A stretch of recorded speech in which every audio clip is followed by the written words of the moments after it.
रहीम। Exercise number 4.1 हम जो है आज शुरू करने जा रहे हैं। इसका क्वेश्चन नंबर 1 है फैक्टराइज द फॉलोइंग। फैक्टराइज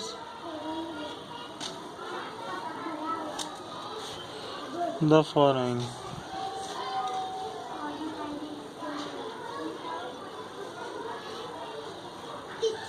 दर्ज झैल के की तज्जी कीजिए। अब क्वेश्चन नंबर 1 है, और से समझिएगा, बहुत ही इजी से क्वेश्चन है। 4x + 16y स्टार्ट है ये फैक्टराइजेशन का बिल्कुल। 24z। अब आपने क्या करना है, इन तीनों में कॉमन देखना है। इन तीनों में आपको कोई कॉमन दिखाई दे रहा है? अगर कोई कॉमन दिखाई दे रहा है तो बताइए। 4x 16y + 24z, इन तीनों में कुछ कॉमन दिखाई दे रहा है आप सबको? x, y और z तो बिल्कुल नहीं मिलता एक दूसरे से। फिर क्या कॉमन है? 4 कॉमन है। 4 के टेबल में देखिए, 4 1 = 4, 4 4 = 16, 4 6 = 24। तो आपने 4 को कॉमन निकाल लेना है। 4 को जब आप कॉमन निकालेंगे तो अंदर यहाँ पे सिर्फ क्या रह जाएगा? x। और इसी तरह 16 में से 4 कॉमन निकल गया तो 4 4 = 16, 4y आ जाएगा। 24 में से 4 को कॉमन निकाला तो 4 6 = 24 होता है। सही है, ये कॉमन निकाल लिया और बस यही आपका आंसर हो गया। समझ आ गई? बहुत इजी है ना। अब इसके सेकंड पार्ट की तरफ चलते हैं। क्या है? x⁻² + 3x⁻² + 4x⁻² y⁻² and z। अच्छा, अब इन तीनों में देखिए, इन तीनों में कुछ कॉमन दिखाई दे रहा है? x⁻² तीनों में मौजूद है। देखिए x⁻² यहाँ भी है, यहाँ भी है और यहाँ भी है। तो आपने जो एक जैसा है बिल्कुल उसको कॉमन निकाल लिया। x⁻² को कॉमन निकाला। यहाँ क्या बचेगा? अगर आप पूरा x⁻² बाहर निकाल देंगे, यहाँ 1 बचेगा। और इसी तरह इधर से ये निकल जाएगा तो क्या बच जाएगा? 3 और y, 3y। प्लस इसी तरह इधर से निकल जाएगा तो क्या बचेगा? 4y⁻²? और z। ये बात समझ आ गई? यही आपका आंसर हो जाएगा। समझ में आ रहा है आप सबको? उम्मीद है कि आपको समझ में आ रहा होगा। पार्ट नंबर 3 की तरफ चलते हैं। बहुत ही इजी क्वेश्चन है, जो है 3pqr। अब आप मुझे बताएंगे 3pqr + 6pqt + 3pqs। आप मुझे बताइए कि इन तीनों में क्या कॉमन दिखाई दे रहा है आपको? पहले तो 3 कॉमन दिखाई दे रहा है, फिर p और q। तो आप देखिए 3pq सब में मौजूद है, यानी यहाँ पे क्या रह जाएगा? 3pq को निकाल के r, और इधर 3 को निकालने से 2, 3 2 = 6, pq बाहर निकाल दिया इसलिए क्या रह गया? 2t। प्लस इधर 3pq को निकाल दिया तो खाली क्या रह गया? s। यही आपका आंसर है। आपको बात समझ आ रही है सबको? चलें जी, अब हम चलते हैं नेक्स्ट इसके पार्ट की तरफ। पार्ट नंबर 4 वो क्या है? 9qr s² + t² + 18q² r² × s² + t²।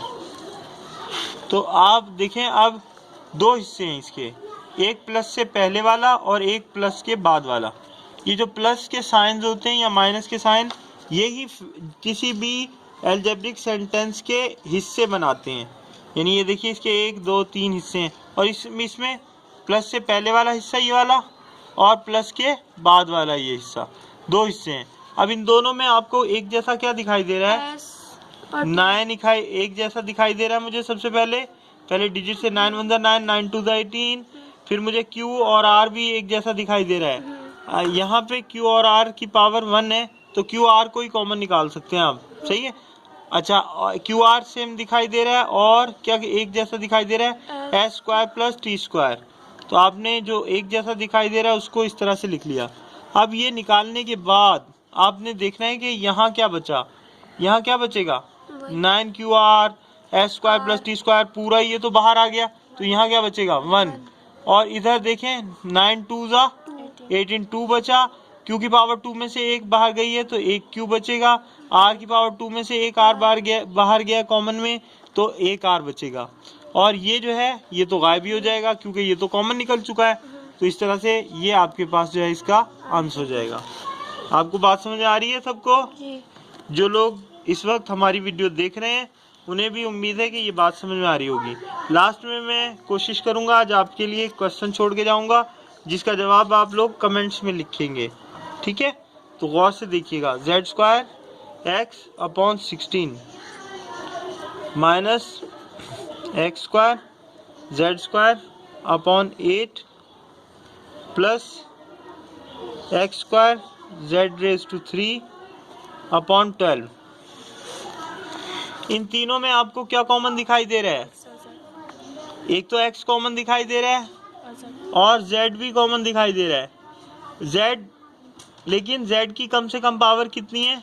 2। तो आप यहाँ पे सबसे पहले तो जो दिखाई दे रहा है z की पावर 2 सबके पास है, यहाँ बल्कि एक ज़्यादा है तो आप z की पावर 2 को कॉमन निकाल सकते हैं तीनों में से। और दूसरे आपको क्या दिखाई दे रहा है? x की पावर 1 कॉमन दिखाई दे रहा है सब में।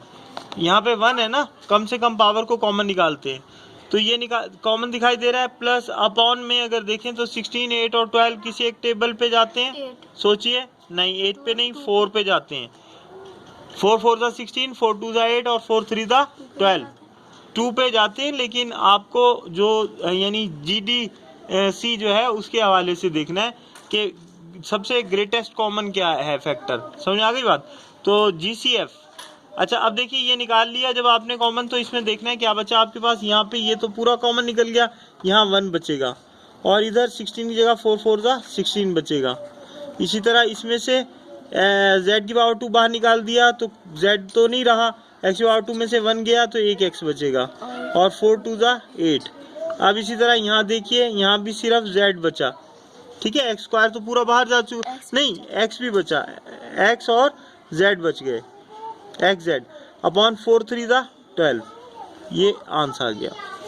अच्छा, अब नाजरीन के लिए जो है वो क्वेश्चन है कि आप लोग जो है इसका, ये जो क्वेश्चन मैं लिख रहा हूँ इसका आप जो है आंसर वो कमेंट में टाइप करेंगे। देखते हैं कि आप में से देखने वालों को कितना जो है ये क्वेश्चन समझ में आए हैं। तो इसका सिर्फ आंसर एक ही लाइन में ये सॉल्व हो जाएगा। नेक्स्ट लाइन इसका आंसर है। देखते हैं कि आप में से कौन कौन जो है वो इसका दुरुस्त आंसर जो है वो टाइप करता है। इंशाल्लाह अपनी नेक्स्ट वीडियो में नेक्स्ट टॉपिक लेके हाजिर होंगे, इसका क्वेश्चन नंबर 2 एक्सरसाइज नंबर 4.1 का। तब तक के लिए अल्लाह हाफिज़।